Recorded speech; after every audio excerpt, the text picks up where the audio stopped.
BNP কি এখন গণতন্ত্রের নামে নতুন ফ্যাসিবাদের জন্ম দিচ্ছে? ভিন্ন মতের কণ্ঠ দমনে ফ্যাসিবাদী স্টাইলে নিপীড়ন।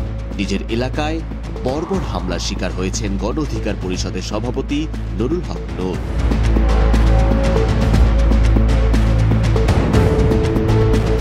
পটুয়াখালীর গলাচিপায় বৃহস্পতিবার রাতে সংঘর্ষে আহত হয়েছেন অন্তত অর্ধশতাধিক নেতাকর্মী। এই পথে চলতে থাকলে বিএনপি ও আওয়ামী লীগের পরিণতি থেকে রক্ষা পাবে না, এই হুঁশিয়ারি দিয়েছেন এনসিপি নেতা শিশির, যিনি বলেন বিএনপিও আজ সাংগঠনিক অহংকারে অন্ধ। ভিপি নূর জানিয়েছেন, গতকাল রাত 1টা 27 মিনিট পর্যন্ত অবরুদ্ধ থাকা অবস্থায় পুলিশ ও সেনাবাহিনী থেকেও কোনো সাহায্য আসেনি। তার অভিযোগ যে সাহস আওয়ামী লীগ দেখায়নি, সেটা দেখাচ্ছে বিএনপি, জাতি আজ লজ্জিত।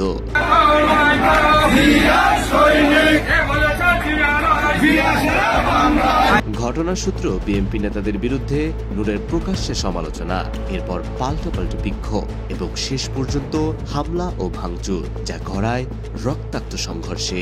দেশের সচেতন নাগরিকরা প্রশ্ন তুলেছেন, এটাই যদি নতুন রাজনীতি হয়, তাহলে আগের চেয়ে ভিন্নতাটা কোথায় রইল?